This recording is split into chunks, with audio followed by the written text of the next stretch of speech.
waxa meel xasaasiya maraya ciyaaraha Siroobida ee ka socda garoonka Xaaji Daahir Stadium ee magaalada Boorama. Koobkan ay dhalinta magaalada Boorama ku kulmayaan ayaa waxa soo qaban qaabisay wasaaradda dhalinyarada iyo ciyaaraha ee gobolka Awdal. Koobkan ayaa waxa ka qayb galaya dhammaan kooxaha ka dhisan xaafadaha kala duwan ee magaalada Boorama. Koobkan Siroobida ayaa waxa uu horay noogu warbixiyay halka uu marayo isuduwa wasaaradda dhalinyarada iyo ciyaaraha ee gobolka Awdal. Ciid Xasan Daldal iyo qaar ka tirsan shaqaalaha wasaaradda dhalinyarada iyo ciyaaraha ee gobolka Awdal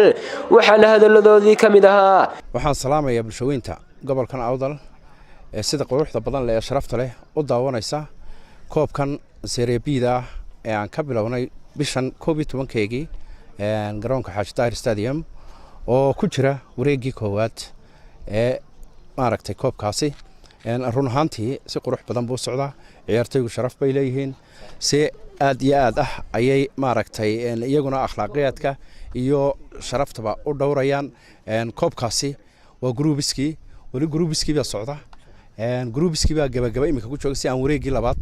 ugu maaragtay gudubno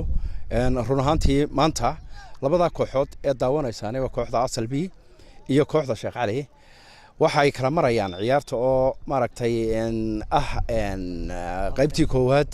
waxay kala marayaan gool iyo gool ayay kala marayaan magac dheer Gariile koobkan waa koob maxayday muddo badan soo socday muddooyinkan uu socdayna waxa weeyaan sidii aan abaabulkiisii iyo wixiisii aan u wadnay waa ka deemka bilaamay tayo aad u fiican bay ku ciyaarayaan anu waxaan ahay macallin indhahan ka garanaya